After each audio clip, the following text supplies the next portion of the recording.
At my husband's retirement party, one of his old coworkers turned to me, smiled kindly, and asked what I did for work. When I told him I had mostly stayed home over the years, he nodded and said, "Oh, so you were just a homemaker, then? That's nice. Someone has to keep the house running while the real work happens, I suppose." A few people near us laughed softly, not unkindly, but in that easy way people laugh when they think they already understand your whole life in a single sentence. I smiled and said nothing more.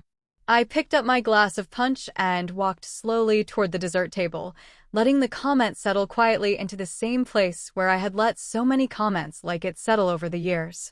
What that coworker did not know, what almost none of my husband's colleagues knew, was that for the past 20 years, I had been the one managing every single freelance contract my husband signed outside of his main job.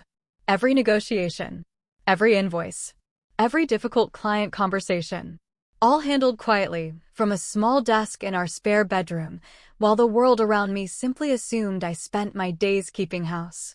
My name is Rosalind Abernathy. I am 63 years old. My husband's name is Desmond.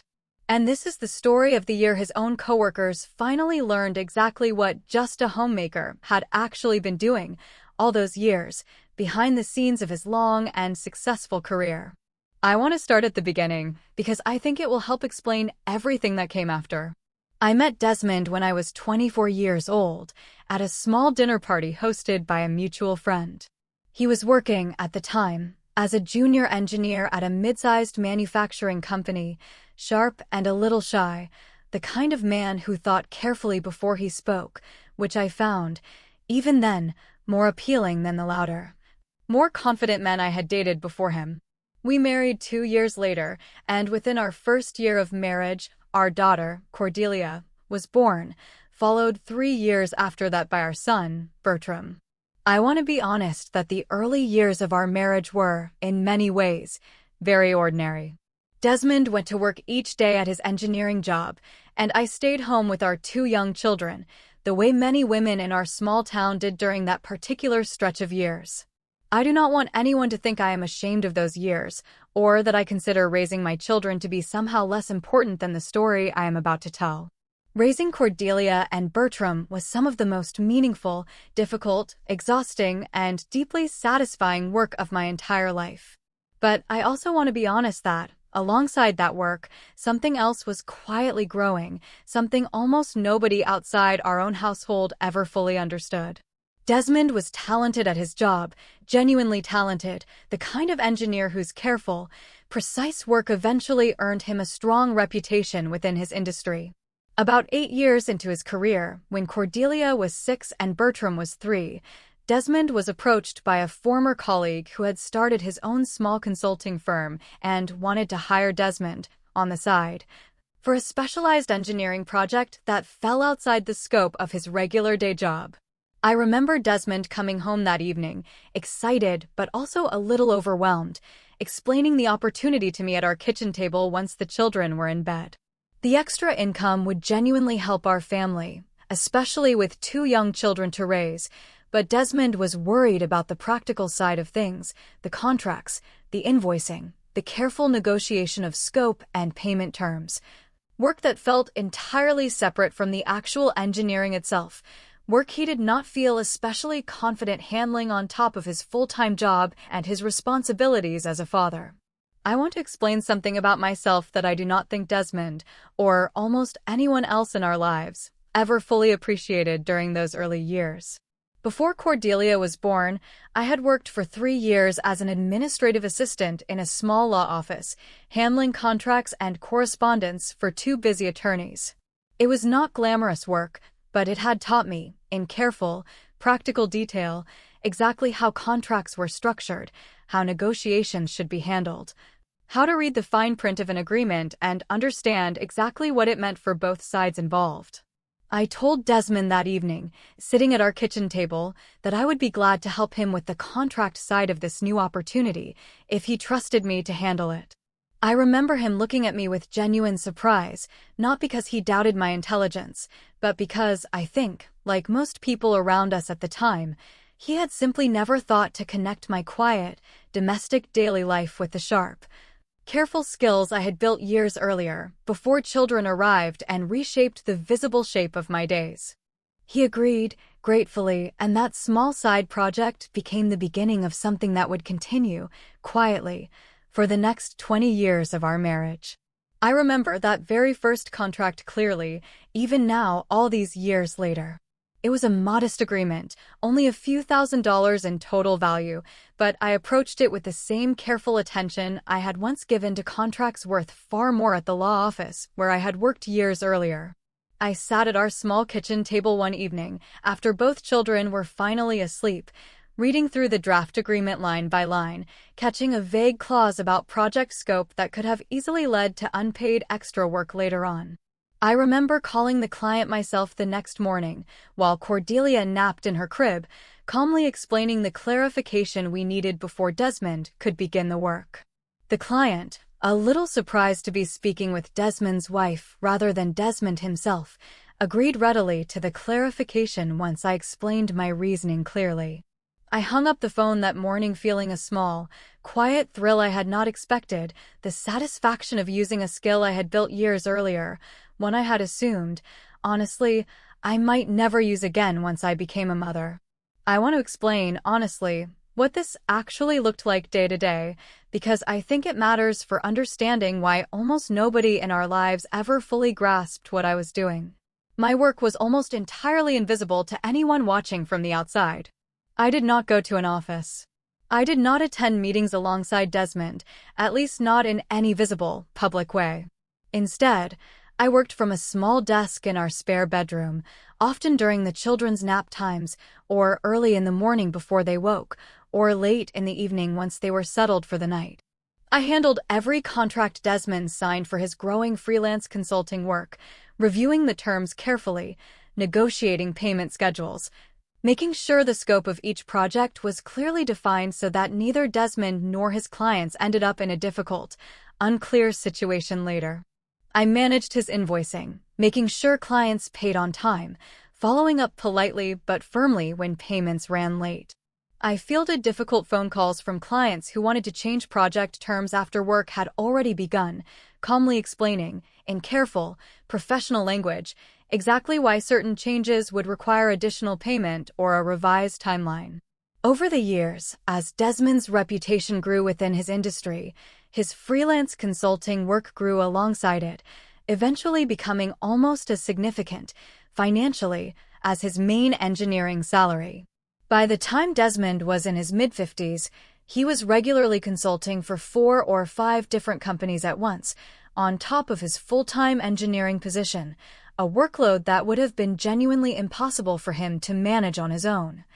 Without someone handling the careful, detailed business side of things quietly in the background.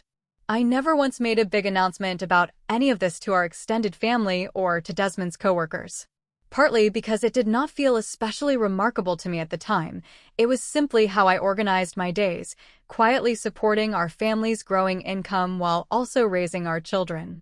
And partly, if I am honest, because I noticed, early on, that whenever the subject came up even briefly at social gatherings, people's assumptions about my life had already been firmly settled, and correcting those assumptions felt like more effort than it was usually worth. I remember one particular evening, years ago, at a work dinner for Desmond's main engineering company, when a colleague's wife asked me, kindly enough, what I did all day while Desmond was at work. I told her, honestly, that I helped manage some of the business side of his freelance consulting projects. She smiled politely and said, "Oh, that's sweet," helping him with his little side projects, before turning back to a conversation about her own demanding career as a hospital administrator. I did not correct her use of the word little, even though, at that particular time, Desmond's freelance consulting income was nearly matching his full engineering salary, almost entirely because of the careful, detailed work I had put into building and maintaining those client relationships. Over time, I simply stopped bringing it up much at all. When people asked what I did, I would usually say something simple, like, "I've mostly stayed home to raise our children," which was true, as far as it went, even though it left out an enormous part of my actual daily work. I want to explain something else, too, because I think it matters for understanding why this arrangement continued so quietly for so many years. Desmond himself, I believe, genuinely understood and appreciated what I was doing, even if he did not always find the right words to explain it clearly to others. He would often tell me, privately, how much easier his career had become because of my careful management of the business side of things. But Desmond was, by nature, a quiet, reserved man, not someone especially skilled at correcting other people's assumptions in social settings, and over the years, he simply fell into the habit, alongside everyone else, of letting people believe whatever simple story about our life together seemed easiest, rather than taking the time to explain the fuller, more complicated truth. Our children grew up watching this same pattern, and I think, honestly, that even Cordelia and Bertram did not fully understand the scope of what I had been doing until they were well into their own adult lives. Cordelia once told me, in her mid-20s, that she had always simply assumed her father handled all the business details of his consulting work himself, since that seemed like the natural, expected role for him to play. I remember feeling a small, quiet sting at that comment, though I did not correct her at the time either. I remember a similar moment with Bertram, a few years later, when he was in his early 20s and beginning his own career in sales. He called me one evening, frustrated about a difficult client negotiation he was struggling to handle, and I offered him some advice, drawn directly from decades of experience negotiating on Desmond's behalf. He took my advice, and it worked well for him, and near the end of the call, he said, almost as an afterthought, "I don't know how you knew that, Mom. You've never really had to negotiate anything serious yourself." I remember sitting quietly with the phone still in my hand after we hung up, feeling that same old, familiar sting, wondering whether my own children, who had grown up in our house their entire lives, truly had any idea what their mother's days had actually contained. Desmond's career, over the following decades, grew into something genuinely impressive. He eventually became a respected senior engineer at his main company, while also building a strong, reliable reputation as a freelance consultant across several other companies in our region. When he finally announced his plans to retire at 65 years old, his main company decided to host a large retirement party in his honor, inviting colleagues from throughout his entire career, including several people he had worked with during those early freelance consulting years, decades earlier. I want to describe that party carefully, because it is where this story reaches its most important turning point. The party was held at a nice banquet hall, with nearly 80 guests gathered to celebrate Desmond's long and successful career. I stood beside him for much of the evening, greeting old colleagues, listening to warm, generous speeches about his engineering talent, his careful, precise work, his steady, reliable presence throughout so many important projects over the years. At one point during the evening, while Desmond was pulled away to speak with a small group of former colleagues, I found myself standing near the punch table, talking with a man named Cornelius Ashby, who had worked alongside Desmond at his main company for nearly 15 years. Cornelius was friendly and easy to talk with, and at some point, our conversation naturally turned toward what I had done with my own time over the years. "So, what did you do for work, Rosalind?" he asked, in the kind, casual way people ask such questions at parties like this. "I mostly stayed home," I told him, raising our children and helping Desmond with some of the business side of his freelance consulting work. Cornelius nodded, smiling warmly, though what he said next landed differently than I think he intended it to. "Oh, so you were just a homemaker then," he said. "That's nice. Someone has to keep the house running while the real work happens, I suppose." A few people standing nearby laughed softly, not unkindly, simply in that easy, careless way people laugh when a comment seems harmless on the surface. I felt something old and tired settle over me in that moment, standing there in my nice dress at my husband's retirement party, surrounded by people who had spent their entire professional lives believing, without ever once questioning it, a simple, incomplete story about what my own days had actually looked like for the past several decades. I did not correct Cornelius directly in that moment. I smiled, said something polite, and made my way toward the dessert table, needing a few minutes alone to settle the quiet sting of that comment before rejoining the party. I want to explain what happened next because I think the way it unfolded matters more than the sting of the comment itself. About 20 minutes later, while I was standing near the edge of the room, watching the party continue around me, I overheard a conversation happening nearby between Desmond and two of his former freelance clients, men named Percival Nakamura and Augustine Ferrante, both of whom had worked with Desmond through his consulting business for well over a decade. Percival was recounting warmly a story about a difficult early project he and Desmond had worked on together, nearly 18 years earlier, a project that had almost fallen apart due to a serious contract dispute over scope and payment terms. "I remember that whole mess clearly," Percival was saying, laughing a little at the memory. "We nearly walked away from the whole project entirely until whoever was handling your contracts back then stepped in and worked out a fair resolution for both sides. Sharp negotiator, whoever that was. Saved that whole relationship, honestly, and we ended up working together for another 12 years after that." Desmond, I noticed, hesitated for a moment before answering, glancing briefly across the room toward where I was standing. "That was my wife," he said, his voice carrying clearly enough for me, and for several people standing nearby to hear. "Rosalind handled every single contract I signed for 20 years, every negotiation, every invoice, every difficult client conversation.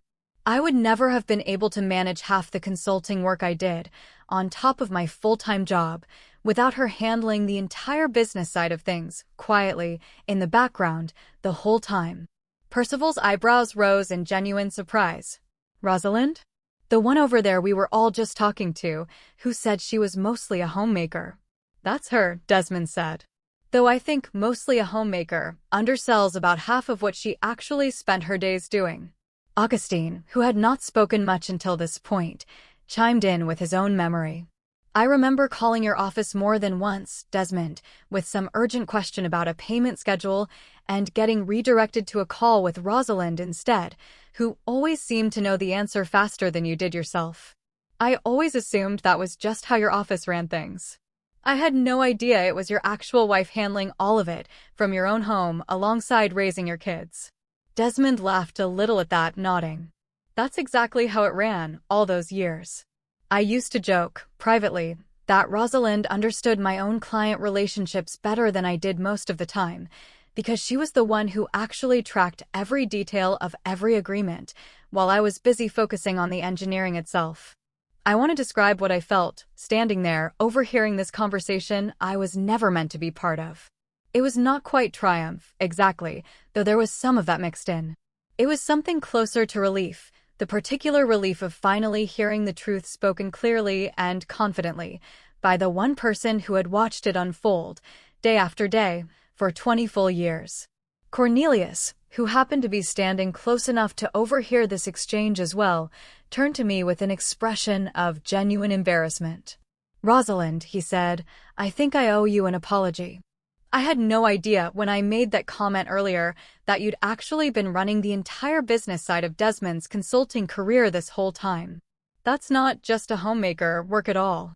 That's genuinely serious, skilled work." I appreciated him saying that directly, though I told him honestly that I did not think he had meant any real harm by the earlier comment. "It's a common assumption," I told him. "I understand why people make it. I simply never corrected it very often over the years, and I think that's partly on me too." I want to explain what happened in the weeks that followed, because I think it shows something meaningful about how a single honest moment can shift an entire long-held family pattern. Desmond and I talked at length, in the days after the retirement party, about that whole evening, about Cornelius's comment, about the conversation with Percival and Augustine that had followed it. Desmond told me, with real emotion in his voice, that he felt genuinely ashamed of how easily he had let people believe, over so many years, a simple, incomplete story about my role in his career. "I think," he said, sitting with me at our kitchen table one evening that week, "that I let it happen because correcting people, over and over, felt exhausting and because you never seemed especially bothered by it yourself. But I realize now that I mistook your patience for genuine indifference." I think you were bothered, quietly, for a very long time, and I never took the time to really ask. I told him honestly that he was right, that I had been bothered, quietly, more than I usually let show, but that I also understood how these patterns build slowly in a marriage. Small choices stacking up over years until an incomplete story simply becomes the settled, comfortable version everyone accepts. Can I ask you something? Desmond said, after a long, quiet moment. All those years, negotiating on my behalf, handling difficult clients, catching contract problems before they became real trouble. Did it ever feel like enough to you? Or did some part of you always wish it looked different, more visible, more like what everyone else around us seemed to be doing with their careers? I thought carefully before answering, because I wanted to give him something honest rather than simply comforting. There were years I wished for more visibility, yes, I told him. Quietly, in the background, the way you wish for something you have decided isn't worth making a fuss about out loud. But I also found real satisfaction in the work itself, Desmond, in solving a difficult problem, in negotiating a fair deal, in watching your career grow steadier and stronger because of something I had built alongside you. I don't regret the years themselves. I only regret how long it took for the people around us to actually understand what those years had contained. Desmond decided, in the weeks that followed, that he wanted to do something more deliberate to correct this long-standing misunderstanding, not just within our own household, but within the wider circle of people who had known us throughout his career. At a smaller gathering about a month later, a dinner with several close friends and former colleagues, Desmond stood up before dessert and asked if he could say something. He talked about his career, about the many people who had helped him along the way, and then, turning to me, he said, clearly and without any hesitation, I want everyone here to understand something important. For 20 years, my wife Rosalind ran the entire business side of my freelance consulting work. Every contract, every negotiation, every difficult client conversation. I could not have built the career I built without her skill and her effort, quietly working alongside me the whole time. I'm ashamed it took a comment at my own retirement party for me to finally say this out loud, clearly, in front of the people who should have understood it all along. I remember Cornelius, who was seated near the back of the room that evening, standing up quietly afterward and coming over to speak with me once again. I wanted to make sure I said this properly. This time, he told me, in a setting where I'd actually thought carefully about it beforehand, rather than just making an offhand comment at a party. I'm genuinely sorry, Rosalind, and genuinely impressed once I understood the full truth. I hope you know that. I told him I appreciated the gesture, and that hearing it said twice, once by accident and once with real intention, meant more to me than I think he realized. I remember feeling something warm settle in my chest at that moment, something that felt, finally, like being truly seen by the people around me after so many years of being quietly, comfortably overlooked. Bertram called me too, about a month after his sister did, and told me something similar, though in his own more practical, straightforward way. I've been thinking about that phone call we had, years ago, when you gave me that negotiation advice, he said. I told you that you'd never really had to negotiate anything serious yourself.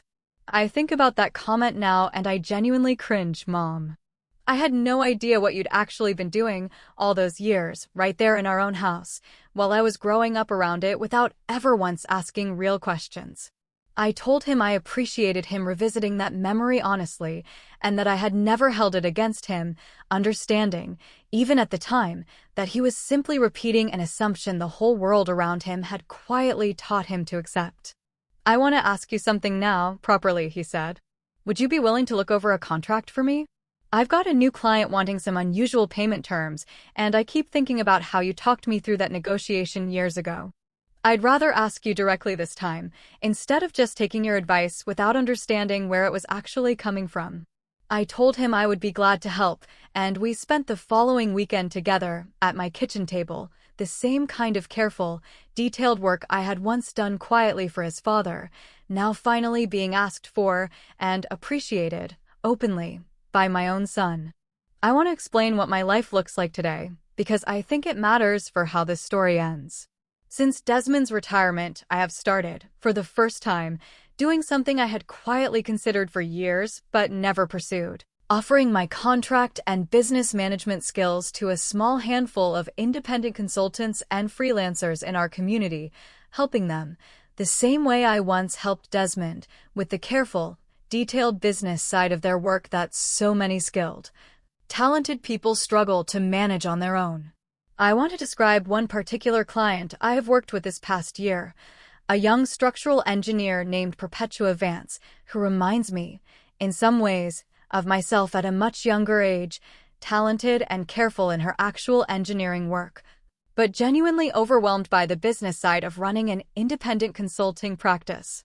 I remember our first meeting, sitting together at a small coffee shop, walking her through a difficult contract negotiation with a client who was trying to reduce her agreed-upon payment after the work had already begun. She told me, near the end of that meeting, that she had never once considered how much genuine skill went into this kind of careful negotiation, assuming, before we met, that anyone could simply handle it with a little common sense. I told her, gently, that I had once believed something similar myself, before 20 years of experience taught me otherwise. I have since taken on 3 more clients, each one referred through word of mouth, mostly from Desmond's former consulting network, people who remembered, once the truth finally came out at his retirement party, exactly who had been quietly handling the business side of his career all those years. I charge modestly for my time, not because I do not value the work, but because I have never fully lost the instinct, built over decades, of being careful and fair rather than aggressive about what I ask for in return. Cordelia, my daughter, called me a few months after the retirement party, her voice careful in a way that told me she had been thinking hard about something before she called. "Mom," she said, "I've been thinking about what Dad said at his party, about you running his whole consulting business. I think I owe you an apology. For all those years I assumed you weren't really doing much beyond staying home. I think I inherited that assumption from the whole world around us, honestly, without ever once questioning it myself." I told her I appreciated her calling to say that, and that I understood how easily these assumptions build, quietly, over years, without anyone meaning real harm by them. "I want Ren to grow up seeing this differently," she said, referring to her own young daughter, my granddaughter, who was 3 years old at the time. "I want her to understand, from the very beginning, that quiet work can still be serious, skilled work, the same way yours always was." I told her I thought that was a wonderful thing to want for her daughter, and that I hoped, in some small way, that the truth finally coming out at that retirement party might ripple forward, through her own family, in exactly that way. Desmond, for his part, has become something of an enthusiastic advocate for the work I do, mentioning it warmly to old colleagues and friends whenever the subject of retirement, or careers, or family life comes up in conversation. I think he understands now, more fully than he perhaps ever did during our busiest years together, exactly how much skill and effort had been quietly built into the years he once simply described as me being mostly at home. I think often about that comment at the retirement party, the one calling me just a homemaker. I do not believe Cornelius meant real unkindness by it. I think he simply believed, honestly and without much examination, a story about my life that had been sitting there, comfortably unquestioned, for years, because I had rarely insisted on correcting it myself. I have learned something important from all of this, something I try to remember even now. Quiet, invisible work is still real, skilled work, whether or not the people around you ever think to ask deeper questions about what it actually involves. But I have also learned that a marriage and a family benefit enormously from honesty, spoken clearly and often, rather than simply letting a comfortable, incomplete story stand unquestioned for years, simply because correcting it feels like more effort than it seems worth in any single moment. I think, too, about all the other women I have met over the years who carry some version of this same quiet story. Women who manage a household's entire budget so carefully that a family never realizes how close to trouble they once were. Women who quietly handle the paperwork, the negotiations, the difficult phone calls behind a husband's visible career, never once asking for their own name to appear anywhere on the business cards or the company letterhead. I think about how easily the world settles into calling this kind of work just something, just helping, just staying home, just keeping the house running, as though the word just could ever truly capture the careful skill and steady effort such work actually requires. I do not think Cornelius, or any of the other people who made similar assumptions about me over the years, meant real harm by their comments. I think they simply accepted the easiest, most visible story available to them, the same way most of us do, most of the time, about people whose lives we have not taken the time to look at closely. But I have come to believe, more firmly now than ever, that it is worth taking that closer look, worth asking the deeper question, before deciding we already understand the whole shape of someone else's quiet, patient life.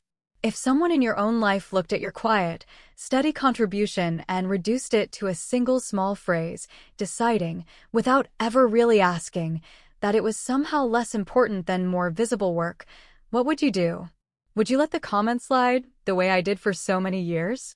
Or would you finally do what I eventually did, and let the full, honest truth of your own quiet skill finally be spoken clearly, in front of the very people who needed to hear it most?